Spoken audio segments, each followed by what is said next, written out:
Hello मेरे नन्हे warriors, आपका स्वागत है आपके अपने चैनल ब्रह्मोस अकेडमी पे। तो आज से हम स्टार्ट कर रहे हैं एनसीईआरटी क्लास 7th के हनी कॉम्ब के चैप्टर फर्स्ट से। जो चैप्टर फर्स्ट है वो 3 क्वेश्चन से रिलेटेड है। इसमें क्या होता है उसको अभी हम पढ़ेंगे, पर उससे पहले एक छोटा सा रिकैप ले लेते हैं कि हुआ है इसमें। तो एक राजा था जिसके दिमाग में बहुत सारे क्वेश्चन होते हैं, जैसे कि आपके और हमारे मन में होते हैं। तो चलिए स्टार्ट करते हैं इस चैप्टर को और समझते हैं कि राजा के क्या क्वेश्चन थे और क्या उनको इस क्वेश्चंस के आंसर्स मिले। सो स्टार्ट करते हैं पहले पैराग्राफ से। The thought came to a certain king that he would never fail if he knew 3 things. तो एक राजा के दिमाग में कुछ थॉट आए, कुछ उसने सोचा कि अगर उसको 3 क्वेश्चंस के आंसर पता होंगे या 3 चीज़ों के बारे में उसको पता होंगे तो वो अपने जीवन में कभी नहीं फेल होगा। वैसे बच्चे, राजा अपने आप को पावरफुल बनाने के लिए बहुत सारे काम करते थे, पर यहाँ पे इस स्टोरी में ये राजा थोड़ा सा डिफरेंट था। ये उन 3 क्वेश्चंस के पीछे भाग रहा था। चलो देखते हैं क्या थे उनके 3 question. What is the right time to begin something. तो राजा का पहला क्वेश्चन ये था कि क्या सही समय है किसी भी काम को करने के लिए। दूसरा क्वेश्चन था which people should he listen to. किसी भी राज्य को सही से चलाने के लिए उसके पास अच्छे लोग होने चाहिए। तो उसने सोचा कि उसके पास ऐसे किन लोगों की बात उसको सुननी चाहिए। और तीसरा क्वेश्चन था उसके दिमाग में कि what is the most important two things for him to do. उसके लिए कौन से इंपॉर्टेंट काम है जिसको उसको करना चाहिए ताकि उसका किंगडम हमेशा खुश रहे और उसका एक्सपेंशन होता रहे। तो ये तो 3 क्वेश्चन थे। अब देखते हैं कि क्या करता है राजा आगे। The king therefore sent messenger throughout his kingdom promising a large sum of money to anyone who would answer these 3 question. तो राजा था, उसने क्या कहा, उसके पास बहुत सारे मैसेंजर्स थे, वो लोग थे जो क्या है उसके राजा के जो भी क्वेश्चंस थे या जिस तरह का उसका कुछ भी मैसेज था उसको पहुंचाने वाले लोग थे, मैसेंजर जिन्हें कहा गया है यहाँ पे। तो मैसेंजर को राजा ने ये कहा कि अगर कोई भी इस किंगडम में उनके 3 क्वेश्चंस का आंसर देगा तो उसको वो बहुत सारा पैसा देंगे। अब देखते हैं क्या होता है आगे। Many wise man came to king but they all answered his question differently. बहुत सारे वॉइस का मतलब यहाँ पे है तेज दिमाग वाले बुद्धिजीवी लोग आए किंग के पास और उन्होंने इसका जवाब देने का कोशिश किया और सबके जवाब जो थे वो बहुत ही अलग थे। In reply to the first question some said the king must prepare a time table. First question के रिप्लाई में बहुत सारे लोगों का आंसर ये था कि किंग को अपना एक टाइम टेबल बनाना चाहिए, उसको फॉलो करना चाहिए, जैसे कि आप और बच्चे करते हो। आपके स्कूल में टाइम टेबल होता है ना, तो वैसे किंग को भी एक टाइम टेबल बना लेना चाहिए और उसको उस तरह से फॉलो करना था। Only in this way they said could he do everything at his proper time. Time table बना रहेगा तो वो प्रॉपर टाइम पे प्रॉपर काम कर सकेगा। बाकियों ने क्या कहा वो भी सुन लेते हैं। तो others said that it was impossible to decide in advance the right time for doing something. तो बाकियों का क्या था तर्क। तो बाकियों कह रहे थे कि ये पॉसिबल ही नहीं है कि हम एडवांस में किसी चीज़ को डिसाइड कर सके कि हमें क्या करना है और क्या नहीं। तो ये कुछ लोगों का तथ्य था। आगे क्या होता है देखते हैं। The king should notice all that was going on. The king को सब कुछ नोटिस करना पड़ता है जो और भी चीज़ वहाँ पे की जा रही थी। Avoid foolish pleasure and always do what ever seems necessary at the time. तो बहुत लोगों का ये भी कहना था कि किंग को नोटिस करना था हर चीज़ को, और कुछ फुलिश प्लेजर जो होता है ना एक किंग का ठाट बाट होता है उसको अवॉइड करना चाहिए और उसको सही समय पे जो भी काम नेसेसरी है उसको वो करना चाहिए। Yet other said that the king needed a council of voice man who would help him act at the proper time. तो बाकियों का क्या था राय। तो बाकियों ने राय दिया कि किंग के पास एक काउंसिल होना चाहिए, एक ग्रुप ऑफ पीपल होना चाहिए। तो काउंसिल क्या होते हैं बच्चों, काउंसिल वो लोग होते हैं, उन दिमागदार या फिर कह सकते हो बुद्धिजीवियों का ग्रुप होता है जो चीज़ों को बहुत ही आसानी से क्या कर सकते हैं, सॉल्व कर सकते हैं। तो यहाँ पे क्या था कि किंग को एडवाइस दिया गया कि वो अपना एक काउंसिल बना ले जो उनको प्रॉपर एडवाइस दे। ठीक है। Now this was because one man would find it impossible to decide correctly. तो इस काउंसिल का जो इन्होंने सजेशन दिया, तो वहाँ पे रीज़न क्या दिया लोगों ने, उन्होंने ये दिया कि एक इंसान को किसी भी बात पे डिसाइड करने पे समय लग सकता है, पर अगर काउंसिल होगे तो काउंसिल में बहुत सारे टैलेंटेड लोग रहेंगे, तो वो अपना डिसीजन बहुत ही अच्छे से दे सकते हैं और आपकी चीज़ें भी बहुत अच्छे से सही हो जाएंगी। ठीक है। Without help of others the right time for the every action. अब देखते हैं आगे क्या होता है। But then others said that there was something which could be urgent. तो ऐसे जब भी लोगों ने सुना कि ये तर्क दिया जा रहा, तो कुछ लोग ऐसे उठ के खड़े हो गए, उन्होंने कहा कि ऐसा भी तो हो सकता है कि कुछ काम पे तुरंत एक्शन चाहिए, अर्जेंट उस पर एक्शन चाहिए। तो this things could not wait for the decision of the council. तो उन्होंने कहा कुछ ऐसे काम हो सकते हैं जिसमें अर्जेंट डिसीजन चाहिए, और उसके लिए काउंसिल का डिसीजन हम वेट नहीं कर सकते, क्योंकि काउंसिल के डिसीजन को होने में बहुत समय लग सकता है, लोगों के बीच में सहमति बनने में समय लग सकता है। In order to decide the right time for doing something it is necessary to look in to future. तो इसकी वजह से लोगों ने डिसाइड किया और किंग को एडवाइस किया कि हमें ये पता होना चाहिए कि फ्यूचर ही क्या होने वाला है। अगर हमें ये पता चल जाएगा कि फ्यूचर क्या है, जस्ट लाइक हैरी पॉटर वाला सीन, अगर हैरी पॉटर में देखा था आपने कैसे वो फ्यूचर जान लेता है, तो बहुत सारी चीज़ें वो काबू में कर लेंगे। ठीक है। तो यहाँ पे उन्होंने डिसाइड किया कि चलिए हम लोग फ्यूचर को देख सकते हैं, और ये सब कौन कर सकता है, तो ये मैजिशियन कर सकते हैं, जो फ्यूचर्स को देख सकते हैं या फ्यूचर के बारे में किंग को बता सकते हैं। The king therefore would have to go to the magician. तो यहाँ पे किंग को क्या सजेशन दिया गया कि वो मैजिशियन के पास जाएं। In their answer to the second question, अब ये तो पहले क्वेश्चन की चर्चा हो रही थी, अब सेकेंड क्वेश्चन का देखते हैं क्या हाल है। In their answer to second question some said that the people most necessary to the king were his counselors। बहुत लोगों ने ये कहा कि जो किंग के मोस्ट इंपॉर्टेंट पर्सन होते हैं वो काउंसलर्स होते हैं। काउंसलर्स कौन होते हैं? वो लोग जो काउंसिल्स में शामिल होते हैं, उन्हीं को काउंसलर कहा गया है। अदर सेड द प्रीस्ट यानी पंडित लोगों को भी क्या कहा गया कि वो भी आपकी एक बहुत ही अच्छे लोग हैं जिनको आपको सुनना चाहिए राजा को। A few other choose the doctor. तो ये सब ऐसे लोगों के बारे में दे रहे थे जो बहुत ही ज़्यादा टैलेंटेड होते हैं अपने फील्ड में। And yet other said that his soldier were the most necessary. बाकियों का मानना था कि सोल्जर जो बहुत सारे वॉर को फाइट करने में और राजा को अपने राज्य को बचाने के लिए और दूसरे राज्य को अपने कब्जे में लाने में हेल्प करते हैं, सोल्जर्स जो होते हैं वो किंग के सच्चे दोस्त होते हैं या फिर बेस्ट पर्सन होते हैं।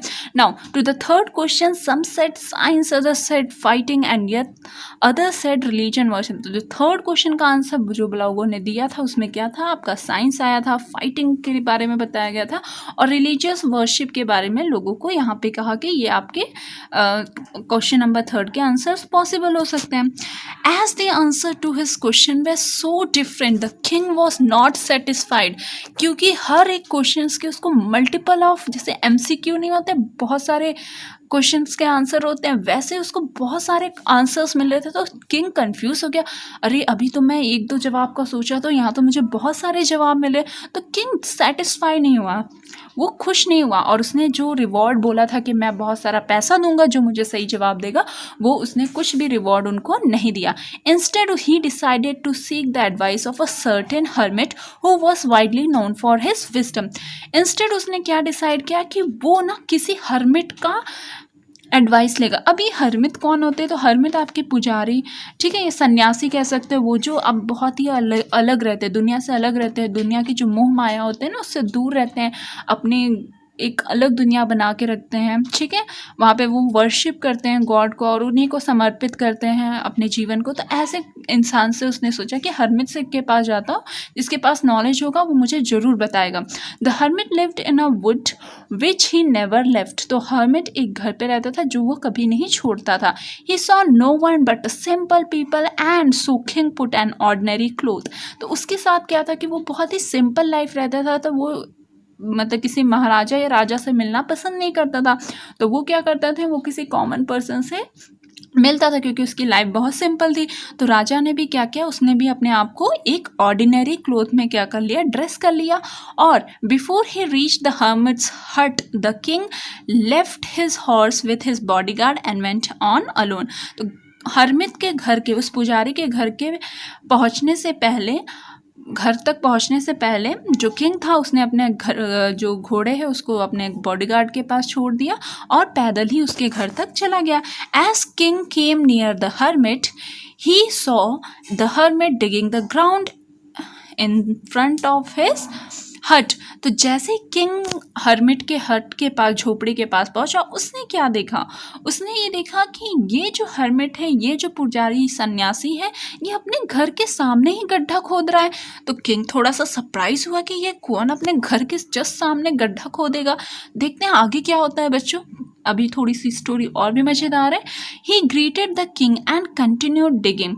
तो जैसे उसने देखा कि ये इंसान आ रहा है ऑर्डिनरी क्लोथ में, किंग, तो उसने उसको ग्रीट किया, वेलकम किया और अपने काम में वो फिर से लग गया। ऐसा नहीं था कि वो रुक गया अपने काम में, वो अपना काम जो कर रहा था वो कंटिन्यू किया। उसने बस किंग को क्या कर दिया, यहाँ पे वेलकम कर दिया। The hermit was old and weak and as he worked he breathed heavenly. तो जो हर्मिट था, जो सन्यासी था, वो बहुत ही बूढ़ा और कमज़ोर था और वो अपना काम करते जा रहा था। तो उस समय उसकी सांसें फूल रही थी ऐसे, मतलब वो उसको बहुत मेहनत लग रहा था उस काम करने को, क्योंकि वो बहुत ही ओल्ड और वीक था। The king went up to the hermit and said, I have come to you wise hermit to ask you to answer 3 question. तो किंग वहाँ हर्मिट के पास गया और उसने कहा कि मैं आपके पास इसलिए आया हूँ वाइज हर्मिट, क्योंकि मैं आपसे 3 क्वेश्चंस के जवाब जानना चाहता हूँ। सो वो 3 क्वेश्चन क्या थे, वो किंग ने रिपीट किया कि कैसे, how can I learn to do the right thing at right time, who are the people I need most, and तीसरा क्वेश्चन क्या था यहाँ पे, and what affairs are the most important, कौन कौन सी चीज़ें उसके लिए बहुत ही इंपॉर्टेंट है। The hermit listen to the king but he did not speak. Hermit सारी बातें किंग की बहुत ही अच्छे से सुन रहा था, पर वो अपने काम में लगा हुआ था और उसने कुछ बोला नहीं। वो अपने काम यानी कि डिगिंग, जो गड्ढा खोद रहा था, उसमें वो लगा था। You are tired. इसको देख के किंग ने बोला कि अरे हर्मिट, आप बहुत ही मुझे टायर्ड लग रहे हो, थके हुए लग रहे हो। Let me take the spade and work in your place. उसने कहा, किंग ने कहा कि मुझे ये स्पैड दे दो, ये दिख रहा है आपको फिगर में, मुझे ये स्पैड दे दो और मुझे ये काम करने दो। Thanks said the hermit giving the king his spade. Hermit ने क्या कहा, थैंक कहा और बोला कि थैंक यू किंग, और अपने स्पैड को किंग को दे दिया। एंड देन वो एक ग्राउंड पे जाके कहाँ बैठ गया, पास में ग्राउंड में बैठ गया। ये पिक्चर में आपको दिख रहा है, ये स्पैड है, यहाँ पे किंग है जो बहुत ही सिंपल से क्लोथ को पहना हुआ है, और यहाँ पे ये हर्मिट है जो बहुत ही ओल्ड और वीक है। अब आगे मूव करते हैं कि आगे क्या इंटरेस्टिंग होने वाला है। When the king had dug 2 beds, जब किंग ने 2 बेड्स का मतलब क्यारियाँ होता है, तो यहाँ पे जब 2 बेड्स या 2 स्मॉल प्लॉट्स को उसने खोद लिया, he stopped and repeated his question. King ने जब 2 गड्ढे खोद लिए तो उसने स्टॉप कर दिया उस काम को और उसने अपने क्वेश्चन को फिर रिपीट किया। The hermit gave no answer but stood up. ठीक है, तो क्वेश्चन तो पूछा राजा ने, पर हर्मिट ने ऐसा क्या किया, तो हर्मिट ने क्या किया, कोई आंसर नहीं दिया। वो खड़ा हो गया, अपने हाथ वगैरह को स्ट्रेच किया और उसने कहा कि लाओ किंग, अब मुझे ये स्पैड दे दो और तुम रेस्ट करो, अब मैं काम करता हूँ। But the king did not give him the spade and continue to dig. पर किंग भी बड़ा ज़िद्दी था, उसने क्या किया, उसने कहा कि जब तक मुझे मेरे क्वेश्चन के जवाब नहीं मिलेंगे मैं इसको डिग करूँगा, मैं अपना काम को करूँगा। और उसने उसको, जो हर्मिट था, उसको वो स्पैड नहीं देता है और वो अपना गड्ढा खोदने का काम राजा जो है वो करता रहता है। 1 hour passed, then another. The sun went down behind the trees, and at last the king struck the spade into the ground and said, अब देखो यहाँ पे क्या है, क्लाइमैक्स है।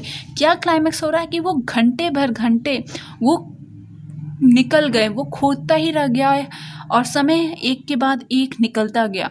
जो सूरज था वो सुबह से अब क्या हो गई, शाम होने लगी। यहाँ पे क्या है, the sun went down behind the trees का मतलब क्या है कि सूर्य अस्त हो रहा है, उसको यहाँ पे बहुत ही अच्छे तरीके से डिस्क्राइब किया गया है। तो उसने देखा कि सूरज भी अस्त हो गया, यानी शाम का समय हो गया है।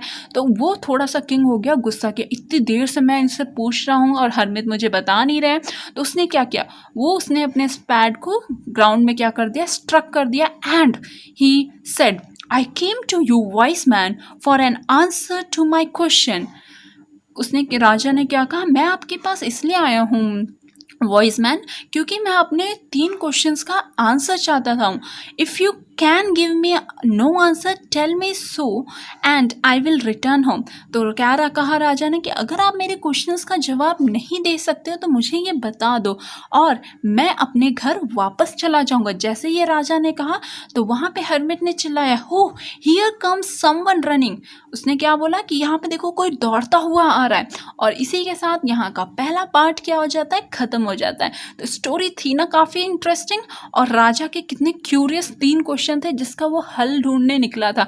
अब नेक्स्ट पार्ट में हम लोग डिस्कस करेंगे क्या राजा को वो 3 क्वेश्चन के आंसर्स मिले और क्या यहाँ पे झमाझम कुछ चीज़ें थे। तो यहाँ पे कुछ क्वेश्चंस हैं, आई होप मैंने आपको इतने अच्छे से समझाया है तो आप इन क्वेश्चंस को बहुत ही अच्छे से कर लोगे। स्टिल आपको कोई डाउट है तो कमेंट बॉक्स में मुझे बताना, तो मैं इसके आंसर्स भी जब भी चैप्टर ख़त्म होगा तो मैं इसको डिस्कस करूँगी। Thank you for watching our channel Brahmos academy. और अगर आपको ये कंटेंट अच्छा लग रहा है तो आपको क्या करना है, हमारे चैनल को लाइक करना है, शेयर करना है और सब्सक्राइब करना है।